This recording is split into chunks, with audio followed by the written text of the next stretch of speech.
Почитувани, ги следите вестите на Канал 8. Видно се стабилизира состојбата со COVID-19 во Кочани. Во модуларната болница во моментов хоспитализирани се само 8 пациенти, а 8 дена нема починати лица како последица од коронавирусот. Започна вакцинацијата и за помладите лица кои се пријавиле за вакцина, а имаат хронични заболувања. Полека се стабилизира состојбата со вирусот COVID-19 во Кочани и во целата држава. Бројот на хоспитализирани пациенти во модуларната болница во Кочани постојано се намалува. Викендов имаше 15 хоспитализирани пациенти и за само 2 дена бројот е преполовен. Така што во моментов во COVID болницата во Кочани има хоспитализирани 8 пациенти. Од нив 7 се со потешка клиничка слика и се на оксигенска подршка, информира за Канал 8 директорот на болницата Александар Серафимов. Двајца пациенти се водат во дневна болница, односно примаат инфузија и си одат дома. Починати, вели Серафимов, немаме веќе 8 ден, што е доста позитивна информација. Се намалува и бројот на ново заразени лица од COVID-19 во Кочани.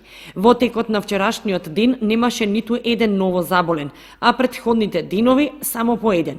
И во земјава полека се стабилизира состојбата, така што во последните 24 часа од направени 1314 тестирања, регистрирани се само 27 нови случаи на COVID-19.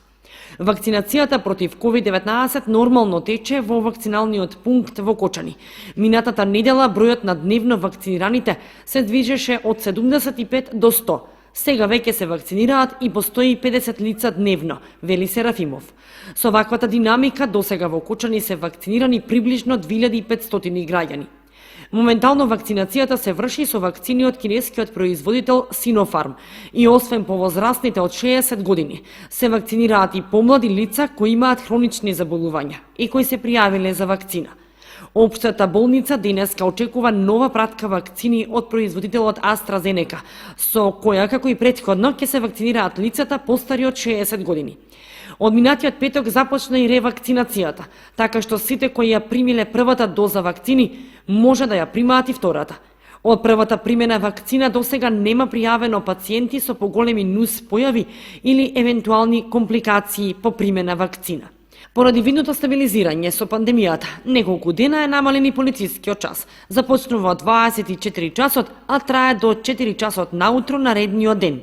Дозволеното време за работа на угостителските објекти е до 23:30, а се отворија и вежбалните, фитнес центрите и теретаните. Во Кочани се одржа трибина на која беше представена нова концепција за основното образование. Организатор на средбата беше локалната самоуправа, во соработка со ресорното министерство и со Бирото за образование.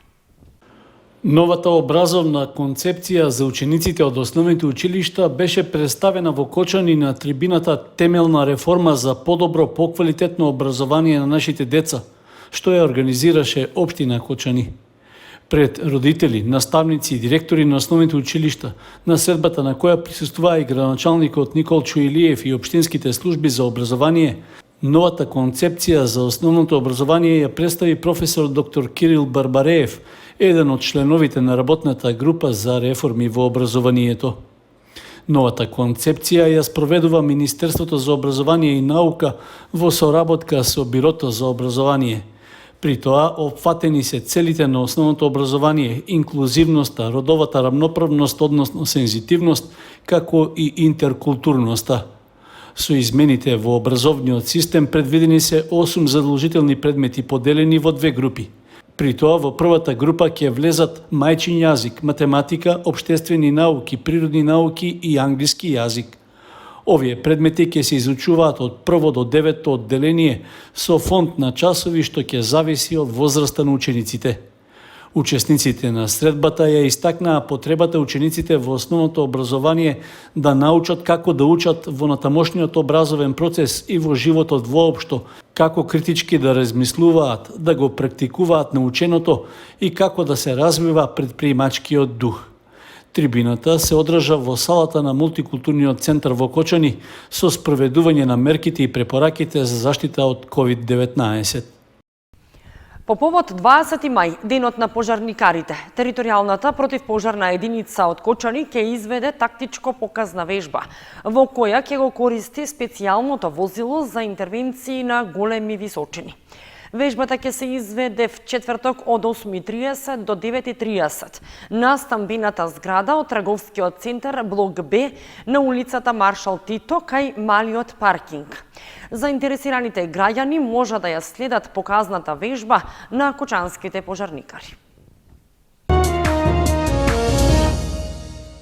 Со брифинг за медиумите и официјално е означен почетокот на проектот за намалување на отпадната пластика во општините Кочани и Гевгелија и производство на екоплочки за надворешно уредување. Се работи за едногодишен проект, чиј носител во Кочани е Сдруженијето Екотим Исток, а е со финансиска подршка од Глобалниот еколошки фонд. Во наредниот едногодишен период во Кочани и Гевгелија паралелно ќе се реализираат проектите за намалување на отпадната пластика преку воспоставување систем за производство на екоплочки за надворешно уредување произведени од отпадна ПЕТ пластика. Носители на активностите се Сдруженијето Екотим Исток во партнерство со Екопроект од Кочани и Сдруженијето Еколайф во партнерство со Близнак Ком во Гевгелија. Двата проекта се финансирани од страна на Глобалниот еколошки фонд програма за мали грантови, а кофинансирани се од самите здруженија како и од партнерите. Двете здруженија организираа брифинг за медиумите, на кој беа представени досегашните, како и активностите што ќе следуваат во иднина, а со што и официјално е означен почетокот на спроведување на проектите. Вкупната вредност на двата проекта е над $93,000, од кои околу 55% се обезбедени од Глобалниот еколошки фонд, а останатите се од здруженијата и партнерите. Целта на двата проекта е намалување на отпадната пластика на територијата на двете општини, при што ќе се воспостави систем за производство на екоплочки кои ќе служат за надворешно уредување. Заеднички ќе биде набавена линија за производство на еколошки плочки за надворешно уредување, а за чие производство наместо бетон ќе се користи отпадна ПЕТ пластика и песок. Линијата за производство ќе биде поставена во Гевгелија. Се работи за нов и сертифициран производ на нашите простори, што се произведува и користи во другите земји повеќе од 10 години. Паралелно со производството на екоплочките, со младите и медиумите од двете општини ќе се работи на подигнување на јавната свест за придобивките од рециклирање на отпадната пластика. Македонскиот брас квинтет со концерт на отворено во Кочани. Присутните имаа можност да слушнат хитови од познатите музички групи Битлси и Квин. Концерт на отворено одржа македонскиот брас квинтет, чии членови се представија пред публиката во Кочани, во рамки на мини караванот концерти подржани од Министерството за култура. Со репертоар од познатите хитови на музичките групи Битлси и Квин, кочанчани уживаа во аранжманот на музичарите, кои својата желба за музицирање во камерниот состав ја почнуваат со брас квинтет од 2014 година.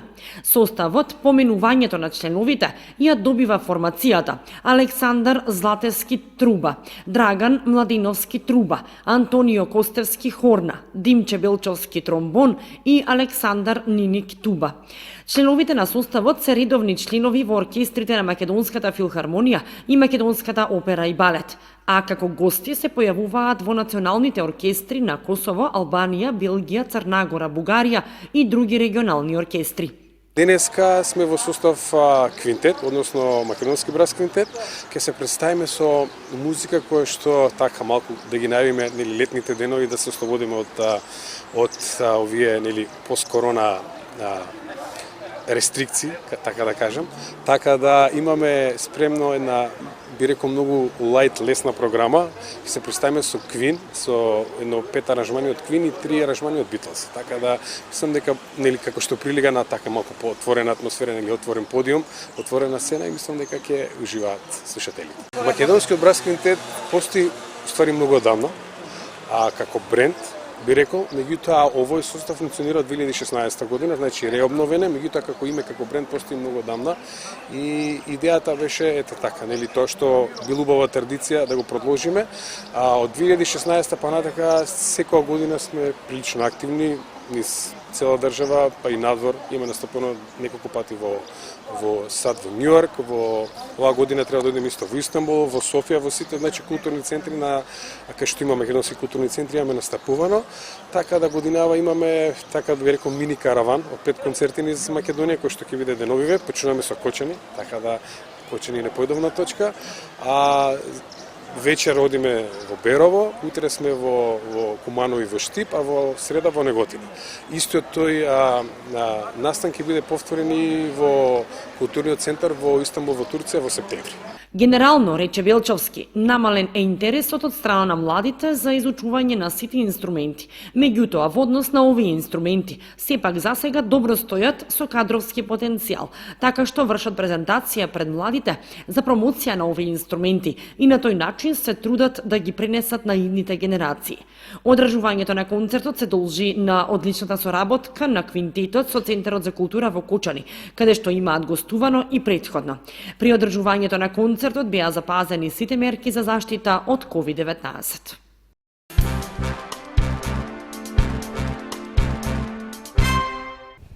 Комуналното предпријатие Водовод планира да потроши над 550.000 денари за шинтерски услуги. Со овие пари треба да бидат опфатени 70 на бездомни куќиња, а во моментот тече рокот за тендерската постапка за пријавување на овластени даватели на услугата. Комуналното предпријатие Водовод и годинава ќе ја преземе обврската за соодветен третман и намалување на проблемите со бездомните куќиња што слободно шетаат по улиците во градот. За таа цел веќе е објавен јавен повик за избор на фирма што ќе ги извршува соодветните шинтерски услуги. Со тендерската постапка планирано е за намената да се потрошат над 550.000 денари, колку што би му се исплатиле на операторот кој ќе ја обезбеди оваа услуга. Сумата е иста како и во претходните 2 години, со што се очекува да се опфатат околу 70 на бездомни животни. Рокот до кој заинтересираните фирми можат да се пријават е 25 мај. Се озадачите во техничката спецификација нагласена во тендерската постапка, потребно е фирмата што ќе биде избрана како давател на шинтерските услуги да изврши заловување на куќињата, да ги вакцинира и стерилизира машките и женските единки, како и да обезбеди активност за вдомување или чување на животните, а доколку е потребно, можна е и еутаназија. Исто така вклучена е и обврска за микрочипување и времено маркирање, а по третирањето дел од куќињата да бидат вратени на местото на заловување. Според извештајот за реализираните шинтерски услуги во текот на изминатата година, а што се разгледуваше на една од последните седници на Советот на општина Кочани, комуналното предпријатие Водовод заедно со комунален инспектор извршиле 12 акции при што се заловени 73 куќиња. За секоја акција е изготвуван посебен записник со потпис од овластени присутни лица. Втора генерација матуранти остана без прослава на матурската вечер. И годинава, поради пандемијата, не се организираа матурски и полуматурски забави. Полуматурантите и учениците од трета година пак останаа без вообичаените училишни екскурзии. 17 и 18 мај вообичаено беше ден за матурантите и нивните прослави. Втора генерација матуранти не го прославија завршувањето на средното образование и заокружувањето на една важна етапа во нивниот живот. Поради пандемијата со коронавирусот, и оваа година матурантите останаа без матурската прослава. На почетокот на јуни ќе полагаат државна матура, за која деновиве се подготвуваат интензивно, но сепак размислуваат за славење на матурската по класови. Тие прават планови за одбележување на матурската, но онака како што дозволуваат мерките и протоколите за заштита од COVID-19, односно прослава само на летни тераси со 30% исполнетост на гости и присутни. Се согласуваат и на тоа само да се прослави и да се го одбележат зачекорувањето во светот на возрастните. Во незавидна ситуација се и полуматурантите, кои ниту го прославија завршувањето на основното образование, ниту пак ја реализираа својата екскурзија низ земјава. И тие меѓусебно прават планови за евентуално мало одбележување на полуматурската. Вообичајната екскурзија надвор од земјава не се реализираше ниту со учениците од трета година. Инаку заврши фотографирањето за табло и кај матурантите и кај полуматурантите, што значи барем ќе си имаат табло и слика за спомен. Отсуството на матурските забави го почувствуваа и собствениците на бутици кои продаваат матурски костуми и фустани, како и фризерите, кои овој период редовно беа зафатени околу подготовка на матурантите за сликање и прослава на матурската.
Почитувани, со прогнозата за времето ги извршуваме и овие вести на Канал 8. Останете и понатаму со нашата програма. Довидување.